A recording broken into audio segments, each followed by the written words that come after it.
If you've ever stood in a room full of people who are supposed to love you, only to feel completely invisible, then you'll understand what I'm about to say. My name's Liam, I'm 32, and I own a mid-sized but rapidly growing logistics tech company I built from the ground up. You wouldn't know that, though, if you met my parents, because to them, I'm practically background noise. I'm the quiet one, the dependable one, that doesn't need much attention one. And trust me, in my family, that means you don't get any at all.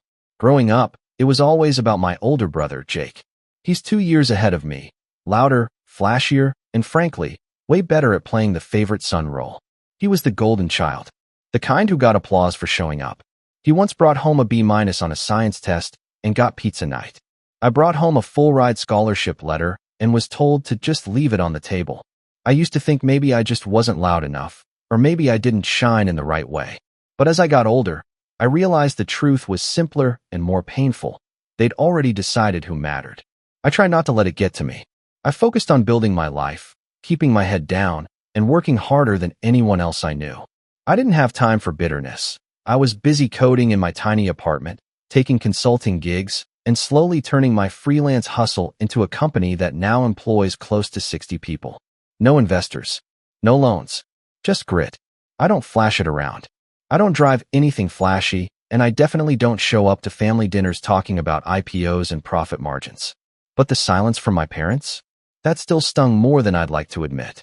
The real story started 6 months ago at a family gathering for my dad's birthday. I'd flown in from across the state because I knew it meant something to him, even if I suspected he'd barely register I was there. We were at this Italian place they love, nothing fancy, just a noisy little spot my mom insists has the best lasagna this side of the freeway. Everyone was gathered around the long table, passing garlic bread and telling half-funny stories about Jake's high school football days like they were ancient legends. I was sitting at the far end, sipping water and listening, smiling when appropriate, offering the occasional, "That's wild," when prompted. Then my mom tapped her glass with a spoon. "Everyone, I just want to take a second to say how proud we are of Jake," she said, her eyes glistening. "He's really doing so well for himself. Vice president of regional sales at that big firm. Just look at our only successful child." There was laughter, a few claps, a dramatic here from Aunt Marcy. And me? I was sitting right there, fork halfway to my mouth. I didn't say a word. I glanced around to see if anyone had caught that. My cousin Matt gave me this quick look of sympathy before looking down at his plate like he didn't want to be involved. My uncle kept chewing. Jake just smiled like he'd been knighted by the queen. And my parents? My mom had already moved on to some story about Jake's last trip to Vegas. I felt like the floor had quietly dropped out from under me. Now, this isn't the first time they've brushed me aside. There's been plenty. Like the time I paid off their second mortgage when Dad lost his job. Money they still don't know came from me because I wired it through an anonymous friend who owed me a favor. Or the time I set up a full college fund for my niece after Jake forgot to enroll in the 529 plan. Still, I sat there that night, listening to them go on, feeling this numbness creep into my chest like cold water. I realized, in that moment, I could show up in a tuxedo made of gold and they'd still ask where Jake was. So I smiled. I didn't make a scene. I didn't say, "Actually, I just closed a contract with one of the top 3 shipping carriers in the country." I didn't mention that I employ more people than Jake's company does. I didn't say anything. I just stood up, walked over to my mom, kissed her on the cheek, and said, "Happy birthday, Dad. I'll see you around." Then I left.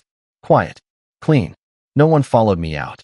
For a while, I tried to shake it off. Went back home, poured myself into work.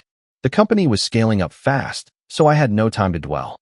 But that moment, that sentence, "our only successful child," started to echo. Not just because it was cruel, but because it was so easy for them to say. So thoughtless. Like I'd never mattered in the first place. Then came the twist. About 3 months later, I got a call from Jake. It was late, around 10:45 p.m., and I was still at the office, finalizing some integration notes for a new partner platform. I almost didn't pick up, but something about his name flashing on my screen made me pause. "Hey," I said. There was a long silence. Then Jake's voice, quieter than I'd ever heard it. "Hey, Liam, you got a second?" I leaned back in my chair. "Yeah, what's up?" And then he told me everything. The company he worked for had gone through a brutal restructuring. His entire department had been downsized. He was offered a severance, but the market was tough. He'd been out of work for weeks. Interviews weren't landing. His mortgage was stacking up. His wife was panicking. And then he said something that truly shocked me. I was wondering if you were hiring. There it was. The golden child, calling me, the invisible brother, for help. I didn't say yes immediately.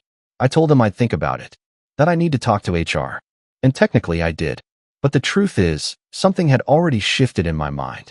I wasn't angry. Not exactly. But I was done being the background character in someone else's story. So I started planning. Not revenge in the classic movie sense. No explosions, no yelling matches, no family-wide drama. I didn't want to humiliate him. I just wanted to remind everyone who I was. And what I'd built. What happened next?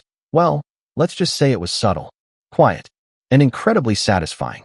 When I hung up that night after Jake's call, I sat in the dark for a long time. I didn't feel triumphant. I didn't feel smug or satisfied. If anything, I felt hollow. This was my brother. The same one who once held my head underwater in the pool a second too long because he thought it was funny. The one who told everyone at school I had a crush on my math teacher when we were teens. The same guy who, year after year, watched our parents diminish me and never once said, "Hey, maybe give Liam a little credit." Now he needed me. Not for advice.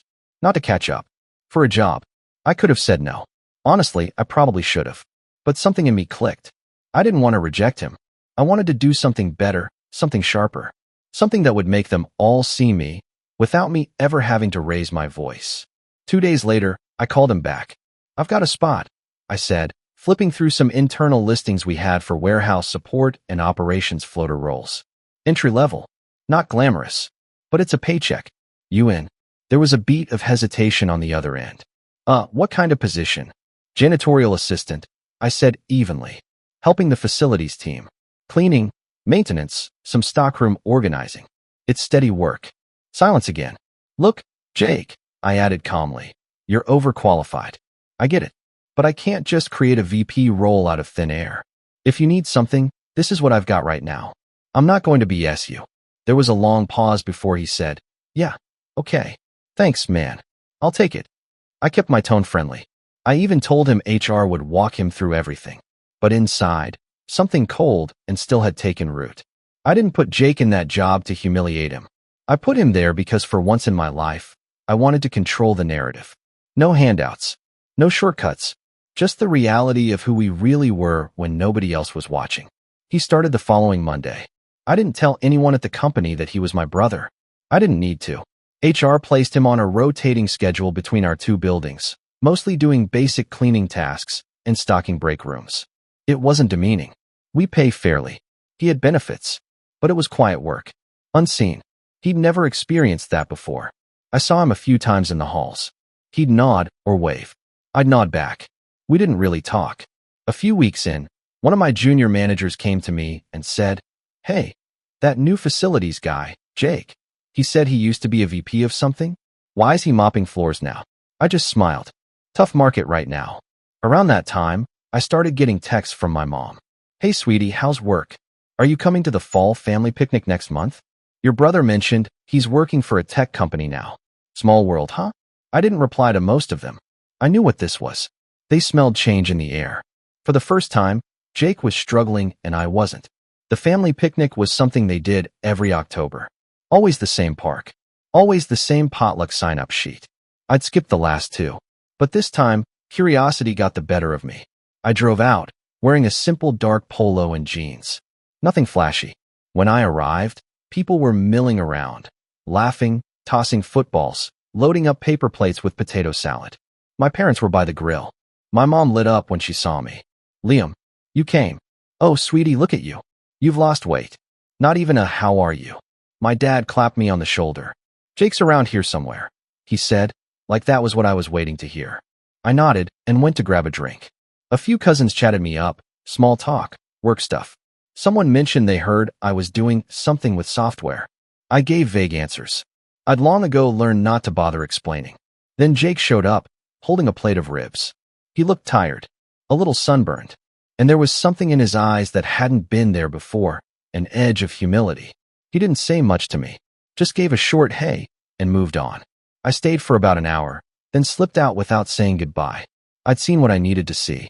My brother, once the family's pride and joy, was quieter now, smaller, and they still hadn't asked a single thing about what I was doing. Then came Thanksgiving. My mom called a week before. "We really want you here this year," she said, her voice chipper. "We're doing a big dinner at the house. Jake's bringing a turkey from that fancy place downtown. Everyone's pitching in." I wasn't planning to go, but then she added, "Your father says it's been a tough year for Jake. We want to lift him up, you know? He's still our shining star." That line, "still our shining star," it echoed in my chest like a gunshot. I said I'd be there. I showed up on time, with a bottle of wine and a polite smile. The house was warm and full of noise. My nieces ran around in socks. My aunts chatted in the kitchen. Jake was carving the turkey like a game show host. Dinner was loud and cheerful. I didn't say much, just listened. Then, halfway through dessert, my dad stood up with his glass. "I just want to say," he began, "how proud we are of this family. Especially Jake. He's had a rough patch, sure, but he's working hard again. Back in the game. That's what matters." Mom nodded. "He never gives up." My uncle chimed in. "Resilient, that's what he is." And then my dad, bless him, said it again. "Our only successful child." There it was. Again. I sat there, holding my fork, frozen. I wasn't angry. I wasn't shocked. I was just done. Jake shifted awkwardly in his seat, eyes flicking toward me for the briefest second before looking away. I didn't speak. Not then. I finished my pie, helped clear a few plates. Then I hugged my mom goodbye and drove home in silence. A week later, Jake asked if he could meet for lunch. We sat at a quiet diner near my office. He looked tired again. Older. A little embarrassed. "Hey," he started. "So, I just wanted to say thanks. For the job. I know it's not glamorous, but it's helping. I'm grateful." I nodded. He glanced out the window. "I'm not used to this. You know? Being the guy people forget. It's weird." I didn't say anything. Then he added, "They don't ask me how I'm really doing. They just assume I'm fine." I looked him in the eye. "Yeah, I know the feeling." He flinched a little, then smiled sadly. "Guess you've known it longer than me." There was a pause between us. Years of silence, bruises, swallowed pride, all sitting at that table. I paid the bill. He went back to the office. I watched him cross the street, his shoulders hunched against the cold. And that night, I started planning the Christmas dinner. Not because I wanted revenge, because I wanted closure. But before that could happen, something else cracked the surface. Something that changed the entire trajectory. It was the following Monday when I got a call from our building supervisor.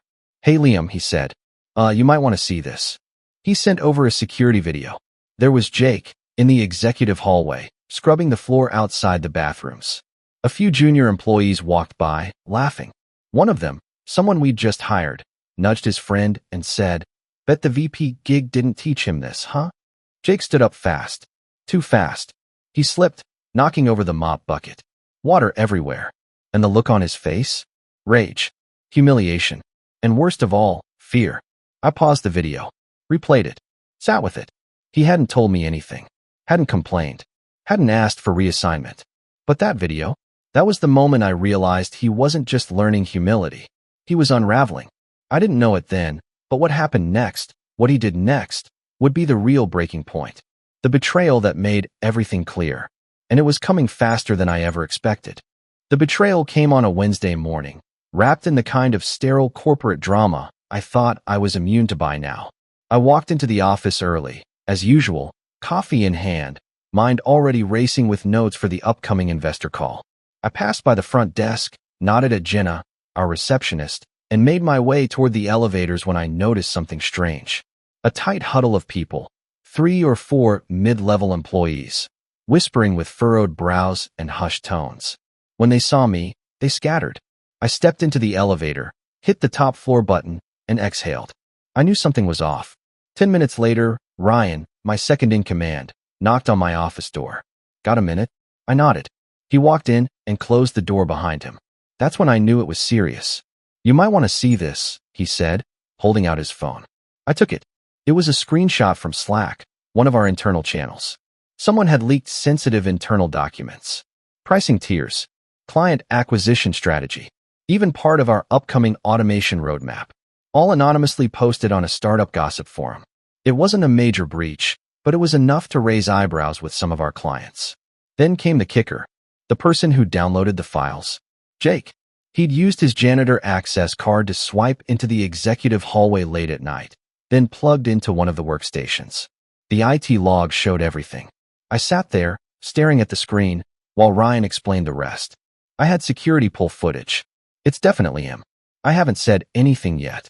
Figured you'd want to handle it directly. My ears rang. My chest felt hollow. For a second, I couldn't breathe. Jake, my brother, had stolen from me. And not just data. Trust. After everything I'd done to pull him up off the floor without fanfare or humiliation, he turned around and stabbed me in the back like it was nothing. I thanked Ryan, asked him to keep it quiet for now, and sat in my office until well past noon. At some point, I opened my drawer and pulled out an old photo of us. Jake and me, maybe 8 and 10 years old, standing in front of a broken sprinkler with soaked clothes and matching grins. Back when things were simple. Before the hierarchy. Before the family dinners that felt like board meetings. Before favoritism became policy. That night, I didn't go home. I stayed in the office, lights dimmed, replaying everything over and over. His smug face at Thanksgiving. That first phone call when he said, "I was wondering if you were hiring." The way he avoided my eyes at the picnic. And now this. I was humiliated. Not because the leak had hurt the company. It hadn't. Not deeply. We'd caught it early, locked everything down, and informed legal. But because I had let him in. I had bent over backwards to offer him dignity when he'd never offered me an ounce of it in our entire lives. I was done. That weekend, I packed a small duffel, drove 3 hours north, and checked into a quiet cabin with no internet. I left my phone in the glove box and took long walks by the lake. I didn't talk to anyone. I needed to figure out what came next, not just with Jake, but with everything. It was there, watching the sunrise spill gold over still water, that I realized something. I'd been playing their game. My entire life, I'd let my parents' words weigh more than they should. I'd worked like a ghost in the shadows, hoping that maybe one day they'd notice. That one day, I'd finally earn their love. But the truth? I had already outgrown the need for it. I didn't want their praise anymore. I wanted peace. The next week, I returned to the office and made changes. Quiet ones. I promoted Ryan to COO, giving him more decision-making power so I could step back a little. I started working 4 days a week instead of 6. I booked a 2-week trip to Portugal with no itinerary, just a passport and a journal. And I moved Jake. Not fired. Not humiliated. I transferred him to a quiet satellite office we owned 2 towns over. Part of a maintenance team with no access to the central systems. No chance to hurt the company again. He was technically still employed, but the message was clear. We were done. He called once, the day he got the transfer notice. I let it go to voicemail. His voice was strained. "I messed up," he said. "I didn't mean to. I was just desperate. I thought maybe if I could prove something to someone. I don't know. I'm sorry, Liam." I didn't call back. I didn't need to. Because for the first time in my life, I wasn't trying to fix things. I was rebuilding myself. I spent more time with people who actually saw me. Old college friends, colleagues. The guy who ran the used bookstore I used to go to in my 20s. I reconnected with a girl I dated briefly years ago. Her name was Erica. She had kind eyes and a no-nonsense laugh. And she didn't care that I ran a company. She liked that I listened. We started going on walks, cooking together. Nothing serious. Just quiet. Grounding. At the same time, my company was thriving. Ryan was killing it. We landed 2 new contracts. Our internal culture was tighter than ever, and our net promoter score was through the roof. And still, my parents said nothing. No calls. No apologies. Christmas came. I didn't go.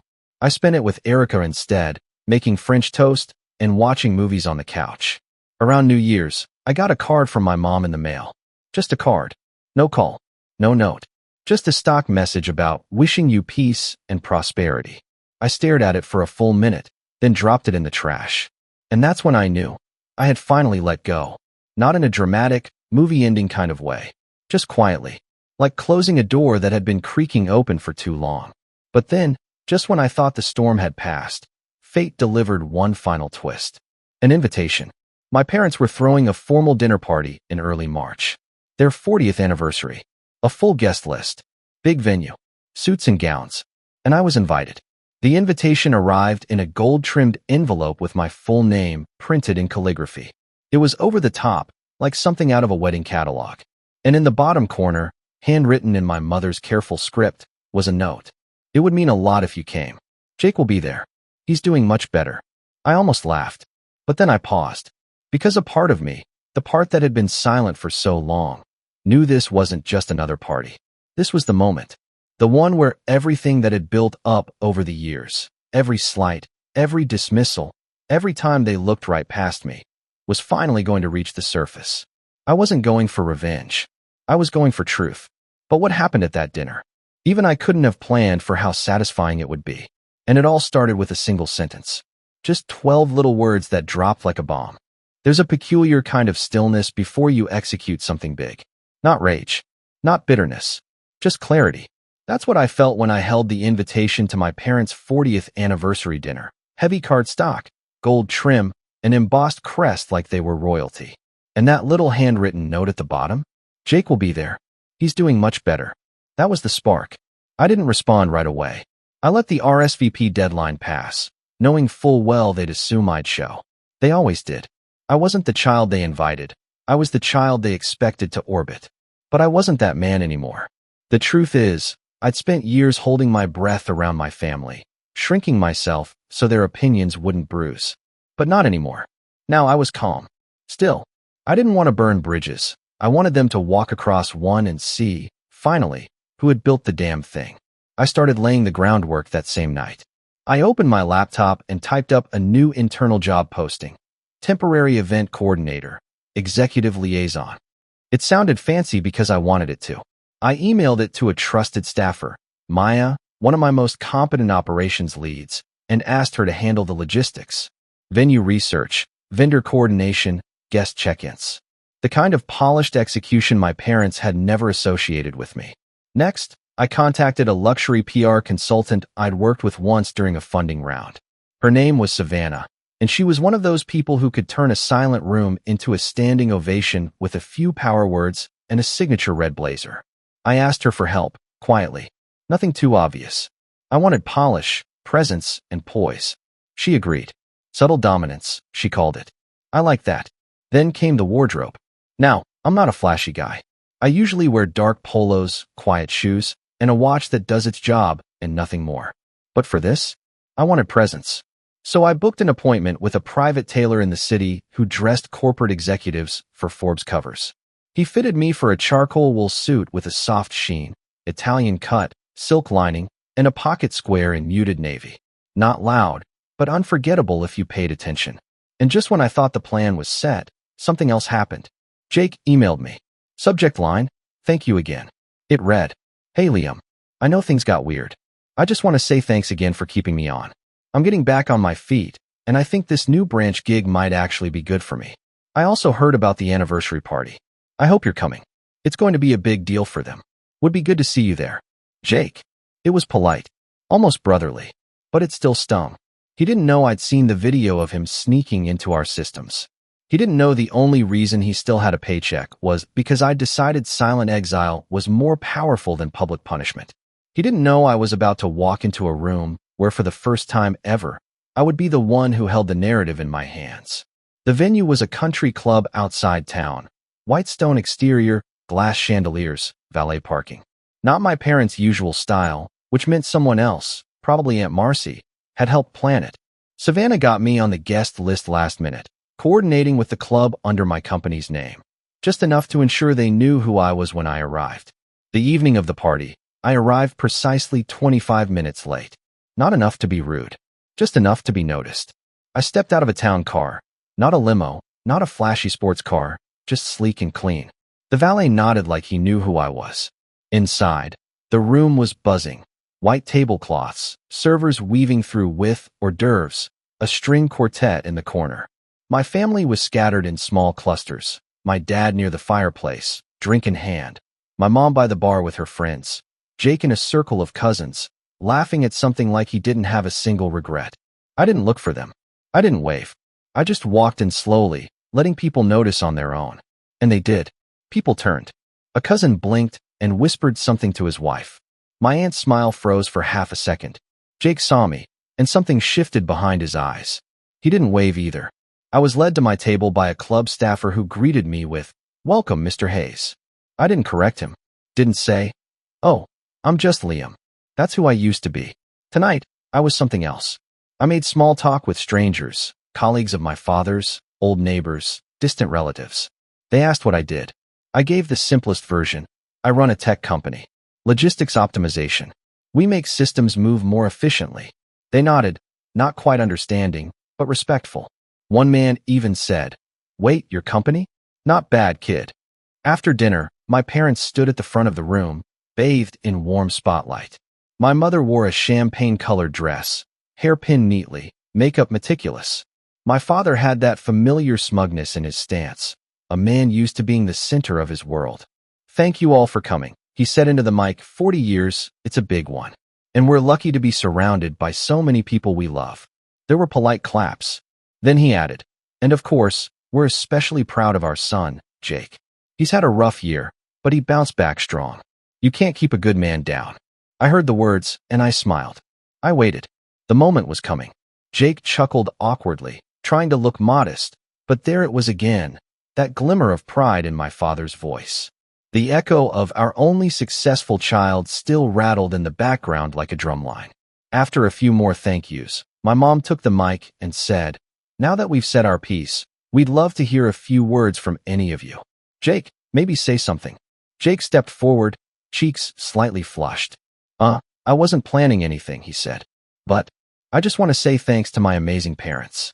You guys supported me even when things went sideways. And I'm happy to say I'm working again. Things are stabilizing, and I'm looking forward to what's next." There was applause. Not thunderous, but polite. He smiled and looked relieved. Then, as the clapping died down, someone said, "Liam, say something." It was Aunt Marcy. All eyes turned. I shook my head. "No, that's okay." But then my mother said, "Go on, Liam. Don't be shy. Don't be shy." Like I was 12 again. I stood up, walked slowly to the front of the room, every step measured. Took the mic from the stand, adjusted it slightly. Looked around. I wasn't planning on speaking tonight. I began, keeping my voice calm. But since we're all here, family, friends, old neighbors, I'll say this. I paused. My father raised a glass, already smirking. I remember, not too long ago, sitting at a table kind of like this one. Same faces, same energy. And I heard someone say, "We're proud of our only successful child." The room stiffened. Jake's smile vanished. My mother's eyes darted. "I was sitting right there," I continued, "but it was like I didn't exist. And that's okay, because sometimes invisibility is fuel." I met my father's eyes. I used that fuel to build something. Not for praise, not for recognition, just because I knew I could. I turned to the audience. So if any of you are sitting here tonight, feeling overlooked, dismissed, or invisible, just know this. That silence, that underestimation, it's leverage. I smiled. Then came the final line. "And speaking of leverage, Dad, how's Jake enjoying cleaning the executive bathrooms?" A pin could have dropped. The room froze. My mother's hand went to her mouth. Jake stood up slowly, eyes wide. My father looked like someone had slapped him. I handed the mic back to the MC, nodded once, and walked off stage. I didn't look back. The silence after I dropped the mic was almost louder than the string quartet trying to fill the tension. Forks paused halfway to mouths. Wine glasses were set down with trembling hands. And Jake just stood there, frozen between fury and shame. He wasn't used to being on the other end of the punchline. I didn't stay to gloat. I walked straight past him, my father, and every open mouth in the room, collected my coat, and left. Not a dramatic exit. Just clean. Final. Like closing a deal that's long overdue. That was the moment everything flipped. But the real revenge? That unfolded in the weeks that followed. Slow, deliberate, and without a single raised voice. 3 days after the party, I got a call from my mom. "Liam," she said, trying to keep her voice light. "What was that comment at the dinner supposed to mean?" I didn't pretend not to know what she meant. I said calmly, "It means Jake works for me. In facilities. He has for months." "You didn't know?" Dead silence. "Wait," she said, and I could hear the confusion turning into disbelief. "You're saying you gave your brother a janitor job?" "No," I replied. "I gave him a job. The one he was qualified for." "You humiliated him," she hissed. "You humiliated us." No, Mom. I didn't humiliate anyone. I hired my brother when he had nowhere else to go. Quietly. With dignity. And while you were parading him around as your success story, I kept his actual job title to myself. Until you insisted on making a speech. She didn't respond right away. I could hear her breathing shift, short, angry exhales like a kettle just about to boil. Then she asked, bitterly, why would you do that? That question said everything. Not thank you for helping your brother. Not we're sorry we didn't know. Just, why would you show us up? I almost said, because you made me invisible for 30 years, but I didn't. I just said, you should have asked what I do. Even once. And then I ended the call. The next day, Jake didn't show up for work. I got a message from the branch supervisor. Jake Hayes failed to report to shift. No call, no notice. I wasn't surprised. I gave it a day, then 2, then a week. On the 8th day, he emailed HR and formally resigned. No explanation. But I did get a text. I'm out. Don't contact me. That was it. No apology. No ownership. Just retreat. And I let him go. Because I didn't need his closure. I already had mine. But the fallout didn't end with Jake. My father emailed next. He never called. He's never been one for direct confrontation when a passive-aggressive message will do. Liam, I think you owe the family an apology for how you handled the party. That was neither the time nor place for such a statement, and you embarrassed your brother in front of people who respect him. If you want to have a private conversation, I'm willing. But that behavior was out of line. Dad, I stared at the email for a while. Then I wrote one back. Dad, I don't owe anyone an apology. I told the truth. If Jake had been honest about where he worked and what he did, I wouldn't have had to say a word. But he let you prop him up on a pedestal built from fiction, and I stood there quietly, as always, until you handed me the mic. You've spent my entire life pretending I wasn't there. That ends now. Liam, I never got a reply. A month passed. Then 2. My mother tried again, once, sending a group text to the family, asking if we'd like to do a spring barbecue. No one responded. At least, I didn't. Instead, I focused on the company. On Erica. On myself. We were scaling faster than I'd anticipated. Savannah helped us secure 2 features in respected industry journals. Our headcount grew by 12.25, and my workdays shortened to 6 hours by design, because I could finally breathe without seeking validation from the people who'd never given it. Erica and I took a week in Barcelona. We walked the markets, drank espresso under flower-covered balconies, and didn't talk about work once. She liked me for who I was, not who I'd proven myself to be. When I returned, I got a letter in the mail. Handwritten. No return address. It was from Jake. Liam, you win. I don't even know what else to say. You were right. I took the easy road most of my life, and it caught up with me. I was proud once. Now I'm just tired. I don't hate you. I envy you. And yeah, I lied.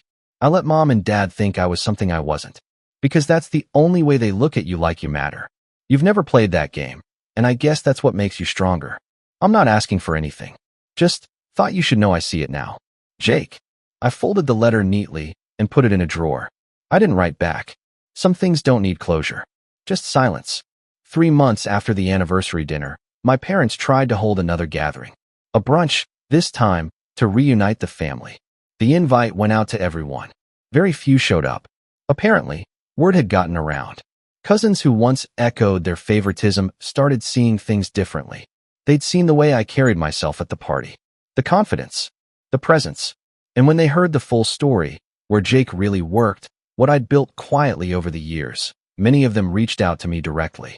My cousin Matt invited me to speak at his business school. My aunt asked if I could help her son with an internship. The invisible child was finally seen. I wasn't doing it to prove a point anymore. But the validation, when it came on my own terms, was sweet. One afternoon in early summer, I stopped by the bookstore I loved as a teenager. The owner, Charlie, had kept the place alive through 2 recessions. We got coffee, talked life, business, family. You know, he said, sipping his cappuccino, you always struck me as the quiet kind who sees everything. I smiled. Turns out, I was just waiting for the right moment to speak. He laughed. And when you did, you made sure the whole room heard.